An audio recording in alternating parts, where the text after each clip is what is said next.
Starting next month, my mom's moving in. Clear out a room. Even over the phone, I could tell Ryan was smirking. I bet his mother-in-law is laughing at me too. I could easily picture the two of them and had to stifle the urge to burst out laughing. Okay, I'll call movers to get my stuff out. What? Movers. Ryan's voice changed from laughter to confusion. This time, I couldn't help but laugh out loud. Why? We're getting a divorce. Huh? With that, I hung up the phone. Then I turned to the two people who were helping me. All right, let's get started. The two smiled and nodded at my words. Then I moved everything out and sold the house. A few days later, I got a frantic call from Ryan. What the hell? What did you do to my house? What are you talking about? That house is mine. I'm the one paying the mortgage. If I'm not using it, of course I'm going to sell it. Oh, It seems he finally remembered. I then called Ryan and his mother, Nancy, to a diner to confront them about something. I'm Catherine Irwin, a 56-year-old part-time housewife working from home.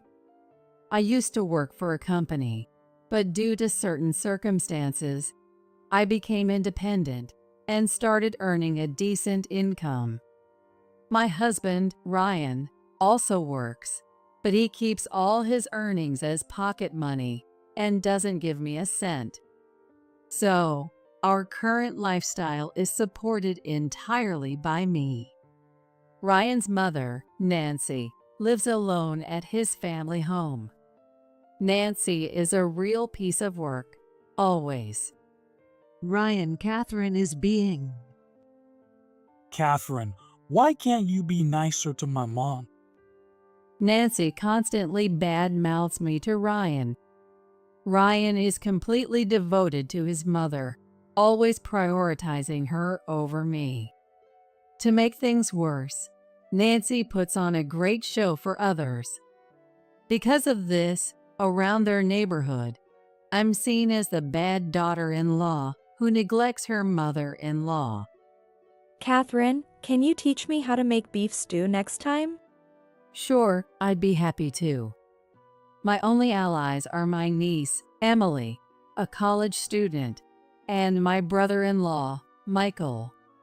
Michael is the husband of Ryan's sister, who passed away in a car accident when Emily was little.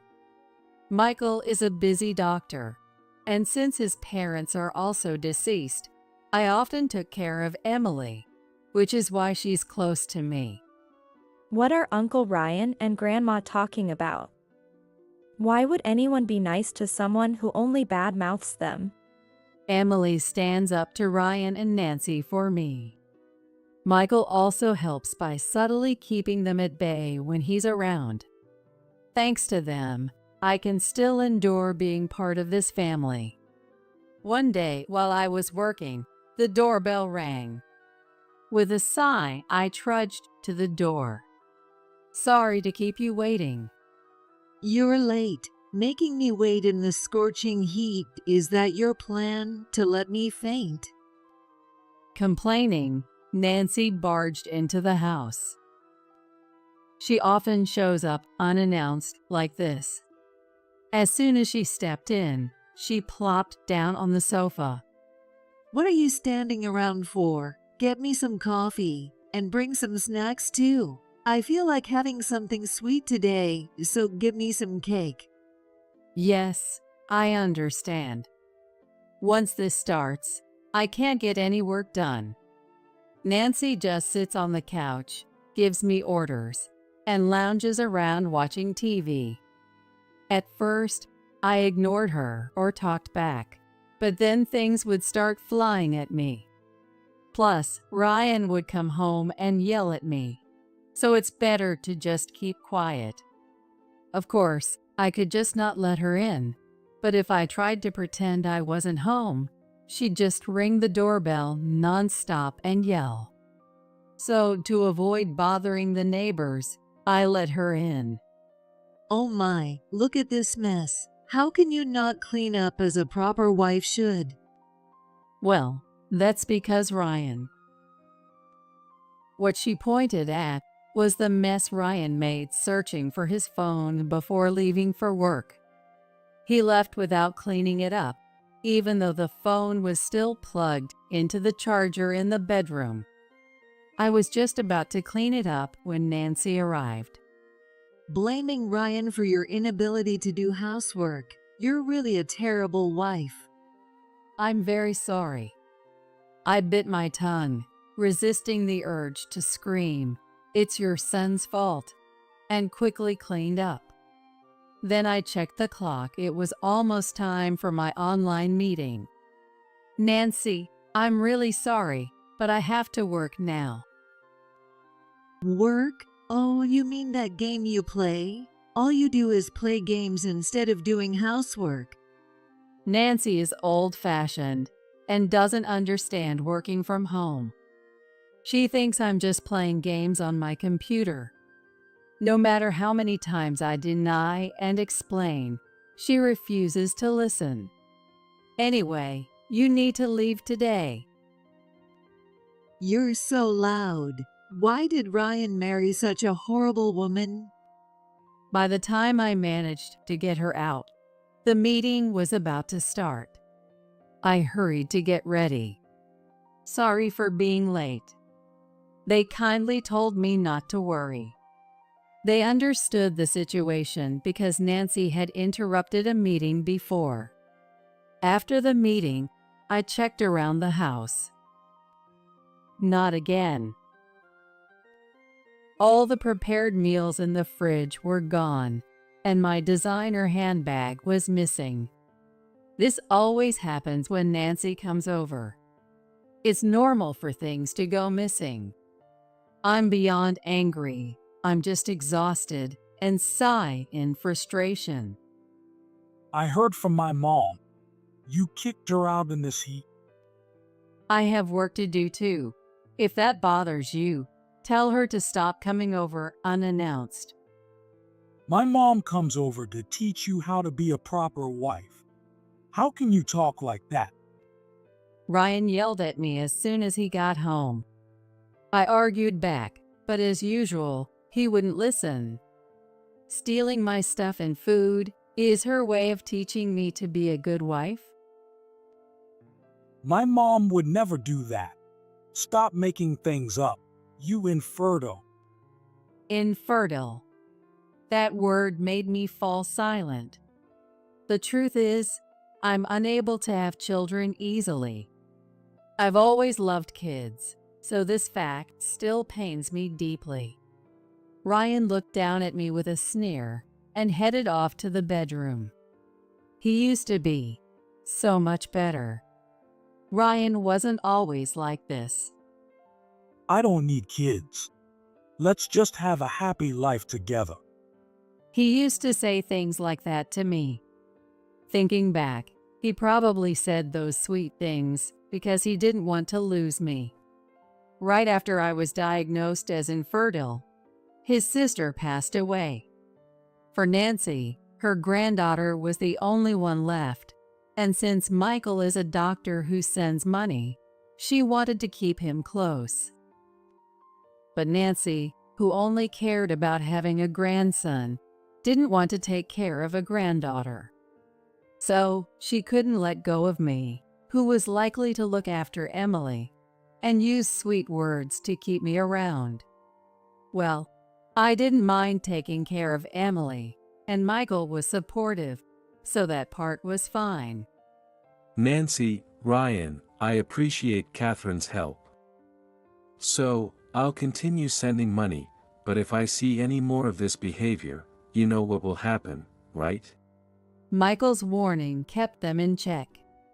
I also didn't want to lose my connection with Emily and Michael, so I stayed married and complied. Even so, I'm reaching my limit. Since then, Ryan has been completely ignoring me. Living in this tense atmosphere is suffocating. What? What is this? Suddenly, a huge load of stuff arrived from Nancy. When I checked, it was full of clothes and household items. I immediately called Nancy, but she didn't answer at all. Catherine. Emily? As I was pondering what to do, Emily rushed in. I let her in and listened to her, out of breath. I overheard a conversation. Grandma and Uncle Ryan are planning to move in here without your permission. My mind went blank. The stress was already unbearable, and now they wanted to move in? Thanks for telling me. But how did you find out? You told me about Grandma stealing your stuff, remember? Indeed, I had vented to Emily about Nancy, mentioning my missing belongings and prepped meals. Emily had visited their house under the pretext of bringing Michael's money to search for my things. That's when she overheard Nancy on the phone. Grandma sold all the stuff she stole from you and went on a trip with Uncle Ryan. What? My things. Dad said he heard Grandma bragging loudly this morning. Emily's words prompted me to call Ryan next. As expected, he didn't answer the phone either. Catherine. What is it? Do you love Uncle Ryan? Emily asked seriously. I shook my head. Then I have a suggestion. I talked to my dad about it, and he fully supports it. Emily made a surprising suggestion, and I decided to accept it. A few hours later, Ryan called me back. Hello? Sorry, I was on a plane and had to turn off my phone. What's up? Nancy's stuff arrived. Yeah, we're going to live with my mom. It's been a while since I've heard Ryan sound this cheerful. I responded calmly. I wasn't told about this. Your opinion doesn't matter. She's moving in next month. Make space for her. I could almost hear him smirking over the phone. I imagined Nancy laughing at me too.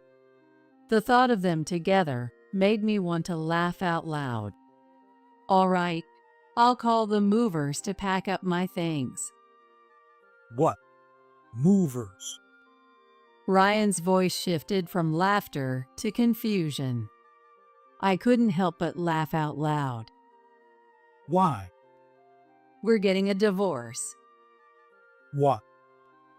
I hung up after saying that. I turned to my two allies. All right, let's get started. They smiled and nodded at me. Then I moved everything out and sold the house. After all, I was the one paying the mortgage. I'm a freelance programmer. I became independent to take care of Emily, and my clients continued to give me work, even recommending me to others, so I earn quite well. That's why I could afford to pay the $1,800 mortgage and cover the living expenses. Meanwhile, Ryan's take-home pay was only about $1,200 a month. He couldn't afford to live in that house on his income alone. Thank you for your help, Michael. I'm glad I could help. It was Michael and Emily who helped me back then. Emily said to me, If you're okay with it, why don't you come live with us? "What? Move in with you and Michael? But..." Don't worry about it. Actually, we've been talking about taking you in for a while. Taking me in? Emily and Michael were grateful to me and were angry about how Ryan and Nancy treated me. They had been looking for an opportunity to get me away from them. But won't it be a burden? No. In fact, my dad wants you to come live with us too. With Emily's earnest request, I decided to move in with them. Emily called Michael, who soon arrived with movers. I'm sorry, I must have surprised you, didn't I? No, it's fine. I appreciate your help. Of course. Let's do this together.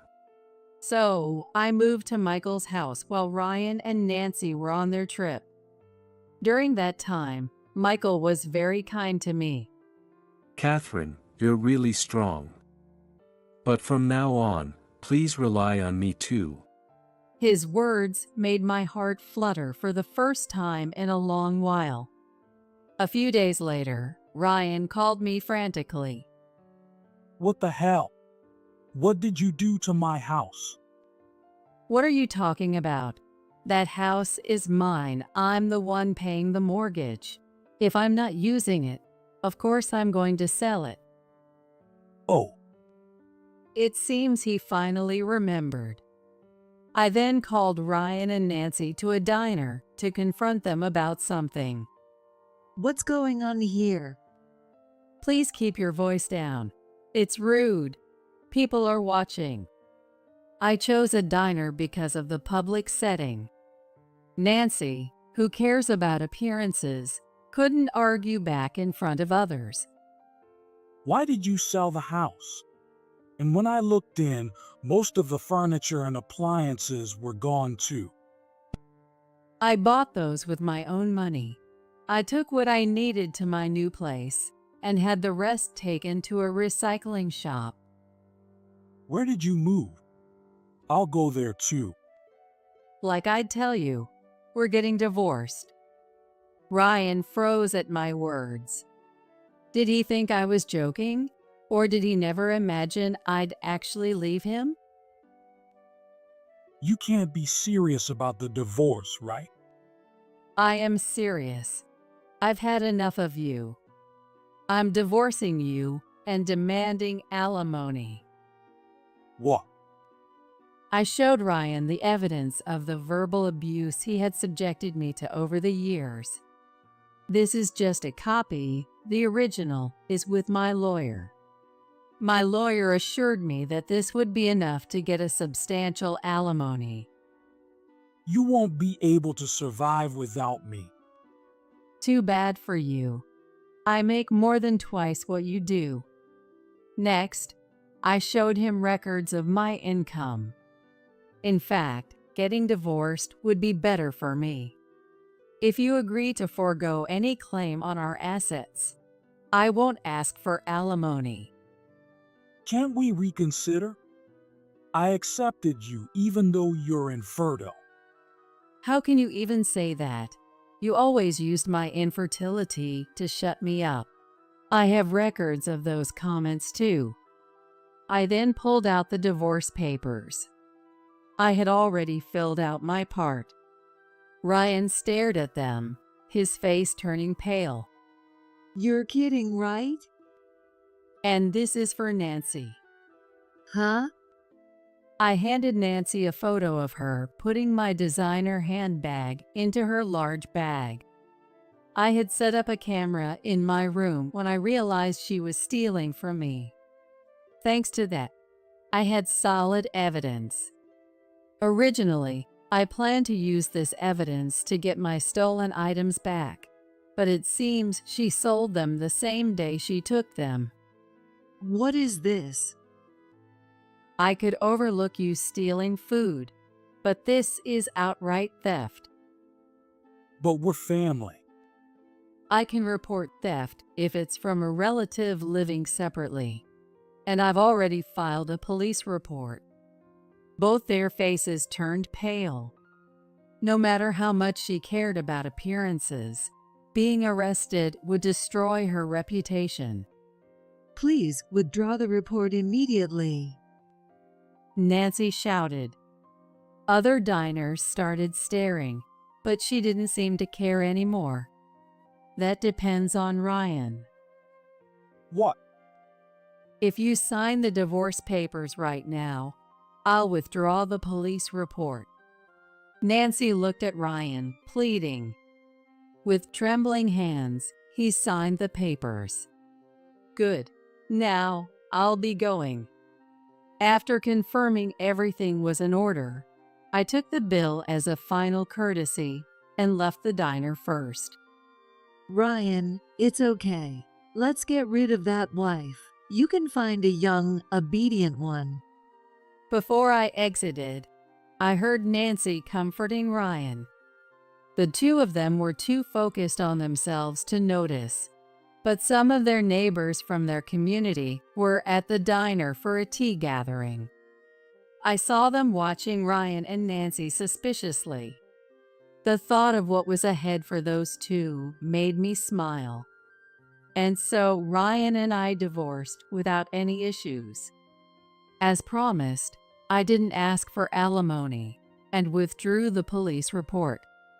Are you sure about this? Yes, I'd rather not give him a penny, and karma will get them both eventually. When I consulted with my lawyer, I had him investigate what Ryan had been spending his money on.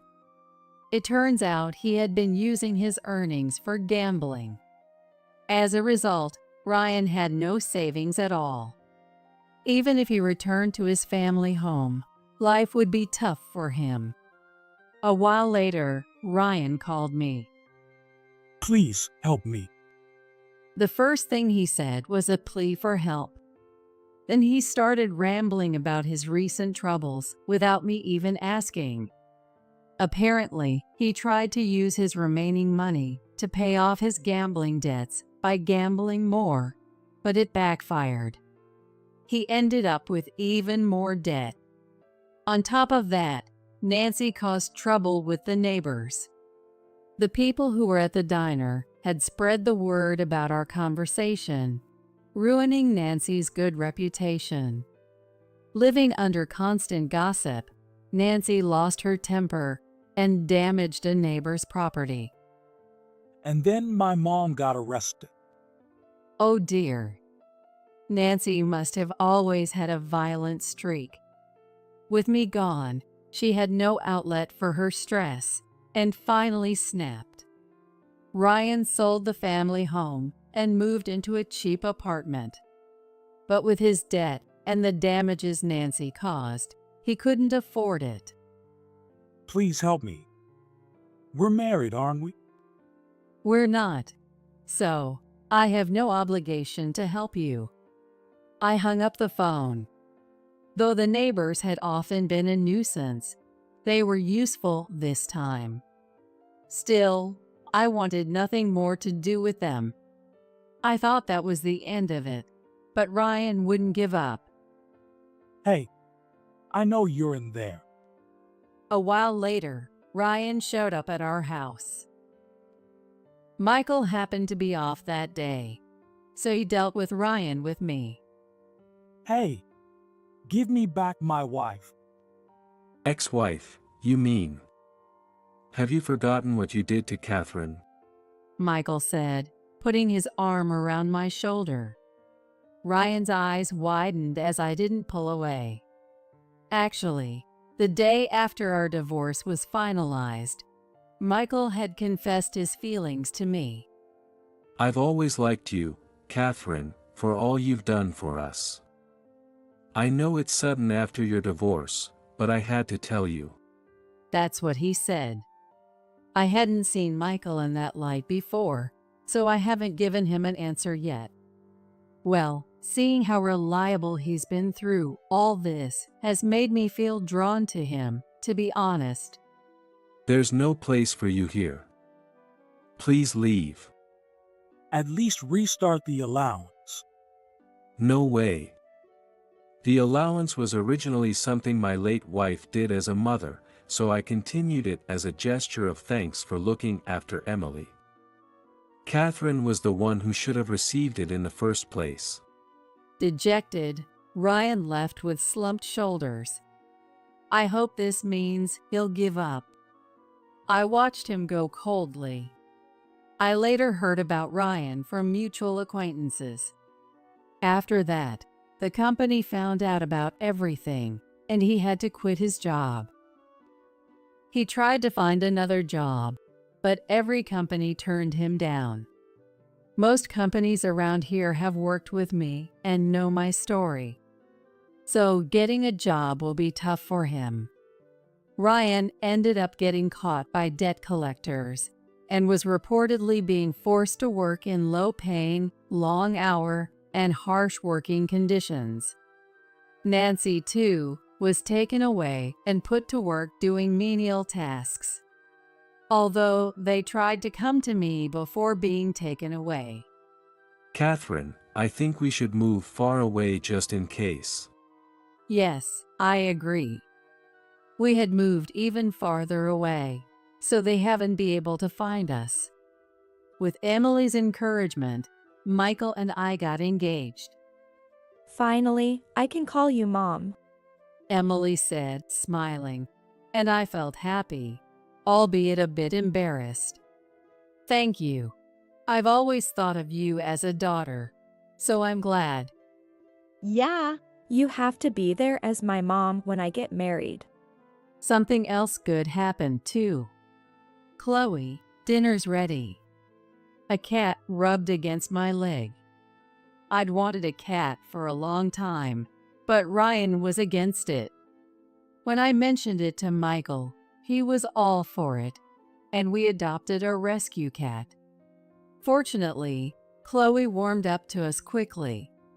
Life with a warm and loving family, so different from the days with Ryan, is true happiness. This is real happiness. Michael and I got married after that. At first, we were too embarrassed to have a wedding.